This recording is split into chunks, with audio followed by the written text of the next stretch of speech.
வர்ற தண்ணி வர வாய்க்காலெல்லாம் பிளாட் போட்டு நகரமயமாக்குறாங்க, வித்துட்டாங்க. இப்ப தண்ணி வர்றதுக்கு வழியில அந்த தண்ணி வந்தாலும் பயன்படாத தண்ணியா வருது. காரைக்குடி மாநகராட்சியில இந்த ஏரியாவோட கல்விவாசல் ஏரியாவில் பல கால்வாய் இருக்கு, பல தண்ணிக்கு ஒரு நீர்நிலைகள்லாம் அடைச்சி புறம் போட்டு பட்டா வாங்கி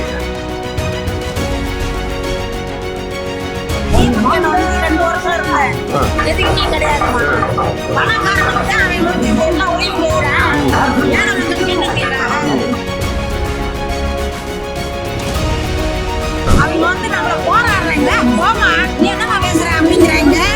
கேட்க போனா போவோம் போலியா பஸ்ல ஏறி வராங்க. அவர் ஒரு ஆள் காரக்குடிய பேசணும்னு நான் விரும்புறேன். ஓட்டு சதவீதம் உங்களுக்கு கூடும், இல்லைன்னு சொல்லல. இப்போ வந்து மத ரீதியா கட்சி வந்துருச்சு, சாதி ரீதியா கட்சி வந்துருச்சு. 13 ஆண்டுகளுக்கு மேலாக தமிழகத்தின் ஒப்பற்ற வீடு மற்றும் மனை சார்ந்த அனைத்து தேவைகளுக்கும் சிறந்த ஒரே நிறுவனம் நிம்மதி ப்ராப்பர்ட்டி மேனேஜ்மெண்ட். தங்களின் தேவை எங்களின் சேவை. தொடர்புக்கு 7667008999. வாழ்க்கையில எவ்வளவு கஷ்டங்களை சந்திச்சிருப்பீங்க. நீங்க இன்னைக்கு பயணிச்ச நாட்கள் முதல் நீங்க மாத்தி மாத்தி திமுக அண்ணா திமுக மாத்தி மாத்தி ஆட்சி செய்யறாங்க. இந்த ஆட்சியில உங்களுக்கு ஏதாவது ஒரு நல்ல காரியங்கள் நடந்திருக்கா? ஒவ்வொரு ட்ரிப்பும் இவங்க வரும்போது ஒரு திட்டத்தை கொண்டாடுறாங்க, அவங்க வரும்போது ஒரு திட்டத்தை கொண்டாடுறாங்க. 10 பேருக்கு செய்யறம்பாக 2 பேர் செய்வாங்க. அந்த திட்டத்தை நாங்கள் கொண்டு சேர்த்துட்டோம் மக்கள்கிட்ட. என்ன சேர்த்துட்டாங்க? இந்த பாலைவனம் மாதிரி இந்த காரைக்குடி இருக்கு. இந்த ஒவ்வொரு சில கிராமங்கள்ல பஸ் வசதியே இல்லை, சில இடத்துல குடிக்கிற தண்ணி இல்லை. இந்த மக்கள் பயணிக்கிற இடத்துல எங்கேயுமே ஒரு நல்ல வசதி, ஒரு நல்ல ஸ்கூல் கிடையாது. இன்னைக்கு இந்த தொகுதியில இருக்க அவர் ஒரு சுற்ற கருத்துல பிடிச்சமான கருத்து, மருத்துவத்தையும் கல்வியையும் இலவசமா கொடு, கண்டிப்பா மற்றத நீ எப்படி வேணாலும் பண்ணுங்கிறது ஒரு நல்ல கருத்து. கண்டிப்பா யாரா இருந்தாலும் ஒரு ரெண்டு குழந்தை வேணாம், ஒரு குழந்தைய பெற்று அதை படிக்க வச்சு அதை ஆளாக்குறங்கிறது பெரிய விஷயம். கண்டிப்பா மற்றது என்னென்னத்துலயே என்னத்தை பண்றாங்க. அவர் சொல்ற கருத்தை 2 கருத்தை எல்லாருமே ஏற்றுக்கக்கூடிய கருத்து தான். கண்டிப்பா மருத்துவத்தை ஃப்ரீயா கொடு, கல்வியையும் ஃப்ரீயா கொடு அப்படின்னு. இந்த மருத்துவத்திலேயே கல்வியிலேயே கொடுக்குற காசு தான் அவன் வாழ்நாளில் சம்பாதிக்கிற காசை பூரா அது 2லயே தான் இழக்கிறான். உங்களுக்கு பிள்ளைகளுக்கு படிப்பு செலவுக்கு கொடுக்குறன்றது கல்வியில சொல்றாங்க.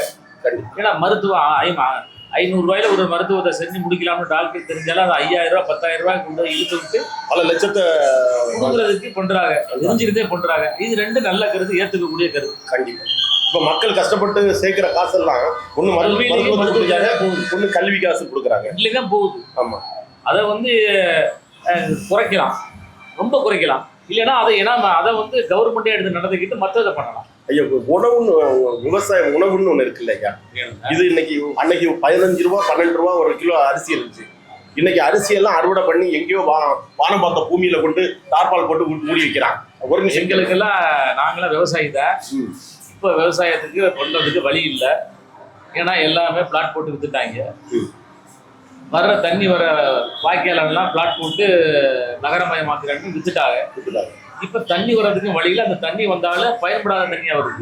வாய்க்காலே இல்லையா ஐயா? வாய்க்கால் இருந்தா தானே விவசாயத்துக்கு தண்ணி வரும். காரைக்குடி மாநகராட்சியில இந்த ஏரியாவோட கல்விவாசல் ஏரியாவில் பல கால்வாய் இருக்கு, பல தண்ணி போற நீர்நிலைகள்லாம் அடைச்சி புறம் போட்டு பட்டா வாங்கி வித்துட்டாங்க. பாதியை வந்து பட்டா வாங்காமையே ஆக்கிரம் பண்ணி வச்சுட்டு 60 அடி கால்வாய் எல்லாம் 15 அடி கால்வாய் வந்துருச்சு. எல்லாத்துக்குமே வரியை போட்டு கொடுக்குறாங்க. இல்ல இந்த தொகுதியை சார்ந்தவர் ஐயா சிதம்பரம் ஐயா, அவரு எவ்வளவு இந்த காங்கிரஸ்ல எவ்வளவு ஒரு முக்கியத்துவமான ஒரு தலைவர். அவர் அந்த செல்வாக்கு, அவருடைய அந்த ஆட்சி அதிகாரத்தை பயன்படுத்தி இந்த காரைக்குடியை எந்த அளவுக்கு சிறப்பாக கொண்டு வந்திருக்கலாம், எவ்வளவு செழிப்பான தேசமா மாற்ற முடியும். ஆனா அவர் பாலைவனமா அவரு ஆட்சியில வந்தும் அவரு அதிகாரம் இருந்தும் மக்களுக்கு ஏதாவது ஒரு நல்ல விஷயங்களை இன்ன வரைக்கும் செய்யலையே. மக்களை தானே சொல்றாங்க, எங்க வீட்டு பக்கத்துல ஒரு பஸ் வசதி கிடையாது, ஒரு ஸ்கூல் வசதி கிடையாது, ஒரு மருத்துவம் கிடையாது, எங்களுக்கு எல்லாமே பாலைவனமா இருக்கு. வெயில் காலம் வந்துச்சுன்னா எங்களுக்கு ஒதுங்குறது இடம் கிடையாது, வீடு மொட்டை மாடியெல்லாம் எரிஞ்சுதான் இருக்கு. ஒரு மரங்கள் நட்டுக்கலாம், ஒரு மர செடியை நட்டலாம். அண்ணன் என்ன சொல்றாரு, மர செடியை நடதானே செய்யறாரு. விவசாயம் முக்கியம். இன்னைக்கு மரம் செடி இதெல்லாம் இருந்தா மட்டும்தான் இன்னைக்கு ஆடு மாடு மேய்க்க முடியும். அது வந்து 4 இடத்துல பிள்ளை மேய்ஞ்சு சாப்பிட்டுப்போம். இப்போ அதனாலதான் இப்போ நாங்கெல்லாம் மாடு ஆடெல்லாம் வித்துட்டோம். பாத்தீங்களா? விவசாயினால மாடு போய் மேய்கிறதுக்கு மேய்ச்சத்திரம் கிடையாது. அதனால மாடெல்லாம் வித்துட்டோம், ஆடெல்லாம் வித்துட்டோம். கண்டிப்பா ஐயா, நானும் ஒரு தொழில் எடுத்து பண்ணிட்டு இருக்கேன். 4 பேர் வேலை பாக்குறாங்க. உண்மையை தான் நம்ம சொல்றோம். நம்ம கேளுங்க, இன்னைக்கு ஒரு தமிழனான ஒரு தம்பிகள் வந்து இன்னைக்கு நம்ம தமிழ்நாட்டுல வேலைக்கு ஆள் கிடைக்கல. ஏன்னா மதுவுல அடிமையா இருக்கான், கஞ்சால அடிமையா இருக்கான், போதை பழக்கத்துல அடிமையா இருக்கான். அவனுடைய காலையில 7 மணி 5:30 மணிக்கு எந்திக்கிறான்னா 5:30 மணிக்கு ஒயின் ஷாப்ல போய் குடிக்கிறான். 5:30 மணிக்கு ஒயின் ஷாப் திறந்து ரெடியா இருக்கு. இதை வந்து சாப்பிட்றான். இதை சாப்பிட்டுட்டு அன்னைக்கு வந்து 10 மணிக்குள்ள மயக்கமாயிரியான், ஃபுல்லா லாட் ஆகிரியான். அந்த குடும்பம் வந்து நடு ரோட்ல நிக்குது. ஒரு சொந்த கணவன் சரியில்லைன்னுட்டு இன்னொரு வீட்டுல வேலைக்காரியா போறான். அவ என்ன கொடுக்குறாங்களோ அதை வாங்கிட்டு வந்து வீட்டுல சமையல் பண்றாங்க. அந்த நிலைமையில இருக்கு. இது ஏன் மாற்றம் வரக்கூடாது? ஒரு தனி மனிதன் அவங்க கூட என் தம்பிகள் எல்லாம் சுத்திட்டு இருக்கோம். இந்த நாட்டுக்கு ஒரு மாற்றம் வேணும், தமிழ்நாடு மாறணும். இது உண்மையான ஒரு இப்போ எங்க நம்ம சீமான் அண்ணன் நினைச்சிருந்தாங்க 5000 கோடி 2000 கோடி கொடுத்து ரெடியா இருக்கான். எவன்டையாவது கை நீட்டி வாங்கியிருக்கிறாரா? இன்னைக்கே மக்கள்கிட்ட பிச்சை எடுத்தா அன்னைக்கு நாங்க ஒவ்வொருத்தையும் போயிட்டு 10 ரூபா கூட நிதி கொடுக்குறாங்க. எங்க மக்கள் உரிமையா அண்ணன் கஷ்டப்படுறத பார்த்துட்டு நிதி கொடுக்குறாங்க. அண்ணனுக்கு சொந்த ஒரு வீடு கிடையாது. பல பேர் பல விதத்துல பேசுவாங்க. ஆனா இப்படி ஒரு தலைவரை நம்ம பார்க்க முடியுமா? அந்த அவரு நம்ம ஒரு தெய்வ மகன். என்ன பொறுத்தவரையில ஒரு தெய்வ மகனாக வந்து நம்ம தமிழ்நாட்டில் வந்து கடவுளா உருவாக்கப்பட்ட ஒரு தெய்வ மகன் இருக்கான். அதை தப்புகளை தண்டி கேட்கறதுக்கும் இவ்வளவு ஒரு சிறப்பான ஒரு மகன் இருக்கும்போது அவருக்கு ஒரு வாய்ப்பு கொடுக்கணுமா? கொடுக்கட்டா நல்லா கொடுக்கலாம்.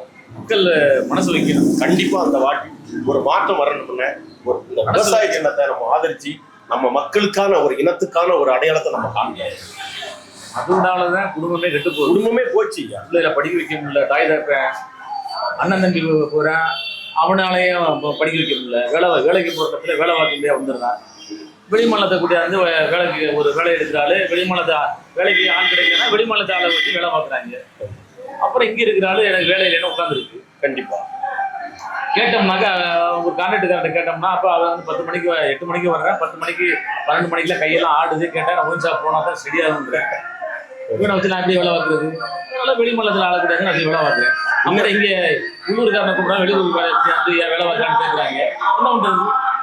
இன்னைக்கு நம்ம பிள்ளைங்களுக்கு, பொம்பளை பிள்ளைங்களுக்கு பாதுகாப்பு இல்லை. சின்ன பிள்ளைலேருந்து 5 வயசு பிள்ளைலேருந்து 80 வயசு முதியோர்கள் மூலம் பாதிப்பாக இல்லை. இன்னைக்கு இருக்கிற நிலைமை அவ்வளோ மோசமா இருக்கு. இன்னைக்கு எல்லாம் எங்க போனாலும் கற்பழிச்சு கொன்றியான்.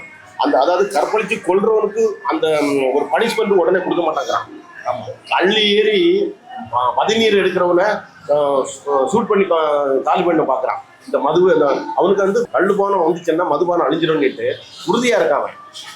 இன்னைக்கு பாதுகாப்பே இல்லையா? அந்த பாதுகாப்புல நினைச்சு எல்லாம் உங்களை சார்ந்தவங்க, உங்களை நண்பர்கள், உங்க குடும்பத்தை சார்ந்தவங்க எல்லாரும் விவசாய சின்னத்துக்கு ஆதரிங்க. ஒரு முறை அண்ணனுக்கு அந்த ஒரு தனி மனிதன் கிடந்து கஷ்டப்படுறோம். இந்த மனுஷனுக்காக நம்ம கண்டிப்பா நம்ம அவருக்கு ஒரு மனசு வைக்கணும். வைப்பாங்க, கண்டிப்பா வைப்பாங்க. இந்த முறை நம்ம காரைக்குடி தொகுதியை கண்டிப்பா மீட்டெடுப்போம். அண்ணன் இந்த இதுக்கு ஒரு எம்எல்ஏ வந்தா சொன்னா கண்டிப்பா உறுதியா உங்களுக்கு தேவையான விஷயங்கள் எல்லாம் கண்டிப்பா நடக்கும். சொல்ல மாட்டோம், செய்வோம். ரைட், செய்யுங்க. அதே நன்றி நன்றி நன்றி நன்றி. இந்த மண்ணுல நீங்க ஒரு 50 வருடமாக மாத்தி மாத்தி அண்ணா திமுக ஆட்சி செய்திருக்காங்க. கிடையாது.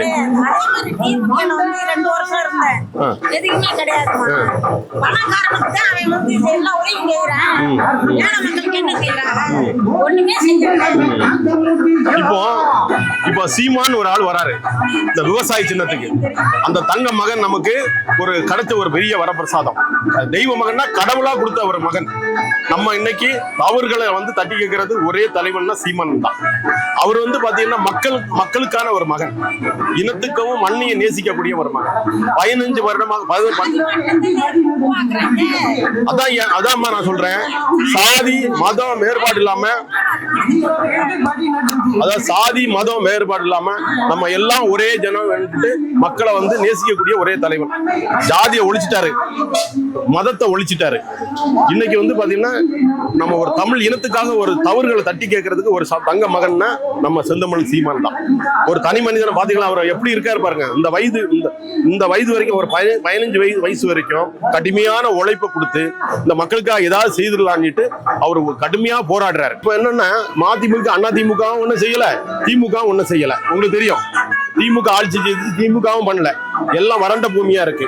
எங்கேயும் ஒரு பஸ் வசதி கிடையாது, ஒரு குடிநீர் கிடையாது, ஒரு மருத்துவம் கிடையாது, பள்ளிக்கூடங்கள் கிடையாது. சட்டத்தை எவங்க உருவாக்கி இருக்கிறாங்க? சட்டத்தை உருவாக்கலையே. அவங்க வந்து நம்மள போராடுறாங்களா? போமா, நீ என்னமா பேசுற அப்படிங்கிறாங்க.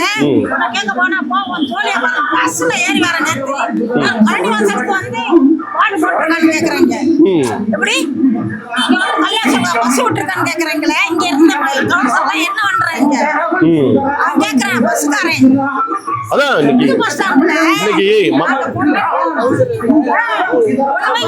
கல்யாணவாசல் வந்து பெரிய ஊர் தானப்பா. ஆமா, சாப்பிட நின்னா என்ன வண்டி நிக்காது. அவன் என்ன சொல்றானா, உங்களுக்கு கல்யாணவாசல்ல வண்டி விட்டுருக்கான்னு கேக்குறாங்க.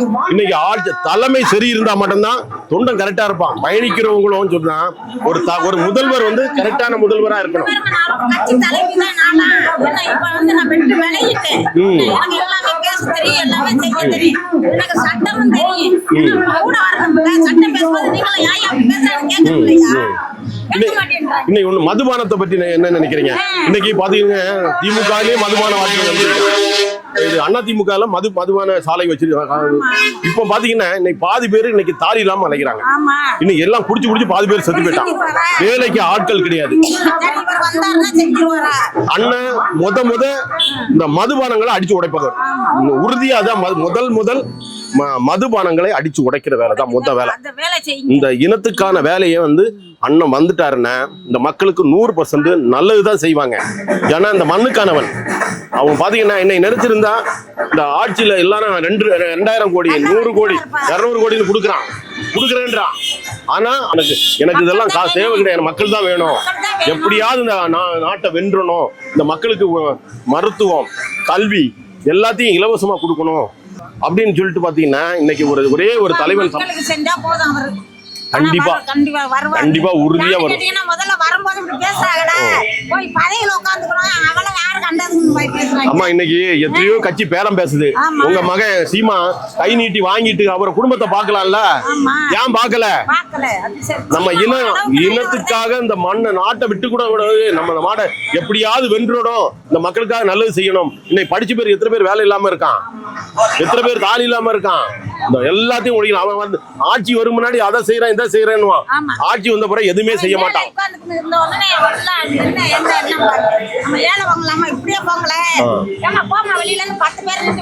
விரட்டுவாங்க. நம்மள வந்து ஒரு அடிமையா தான் யூஸ் பண்ணுவோம். சரியா? உண்மையில நேத்து நடந்த சம்பவம். பஸ்ல 3 பேர், நாங்க 3 பேர் நிக்கிறோம். என் பேத்தியா நான் என் மகன் 3 பேர் நிக்கிறோம். பஸ் விட்டு எப்படி கேட்பாவே அவனை, எப்படி டிரைவர் எப்படி அவன் கிளீனரை எப்படி வாப்பான்னு கேட்கிறேன். பெரிய தகரால வந்துருக்கு. பெரிய கல்யாணம் பெரிய ஊர் தானே. கல்யாணம் பஸ் விட்டுருக்கோம்னா எப்படி கேட்பேன்? அதனால இந்த வாட்டி நம்ம என்ன பண்ண போறோம், விவசாயிக்கு வாக்களிக்க போறோம். நம்ம அவர் நல்ல ஒரு தலைவனை உருவாக்குவோம், நல்ல ஒரு மகனை உருவாக்குவோம். அவர் தெய்வ மகன். நமக்கு சீமான் என்பது ஒரு கடவுளா உருவாக்கப்பட்ட ஒரு நல்ல ஒரு தெய்வ மகனுக்கு நம்ம வாக்களிப்போம். விவசாய கலப்பை சின்னம் முதல் இதுல இருக்கும். நீங்க கண்டிப்பா உறுதியா அவருக்கு போடுங்க. அடுத்த 5 வருடத்துல காரைக்குடி ஒரு செழிப்பான ஒரு தேசமா மாத்தலன்னா கண்டிப்பா. உங்க ஓட்டு யாருக்குண்ணே? விவசாயி போடுவோம். விவசாயி போடுவோம். உங்க ஓட்டு யாருக்குமா? விவசாயி. காரைக்குடி இப்படி இருக்கு, பாலைவனம் பல தொகுதி வந்து ரொம்ப மோசமான நிலைமையில தான் இருக்கு.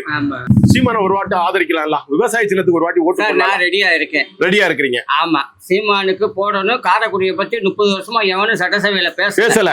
இவர் பேசவாது அனுப்புவோம்.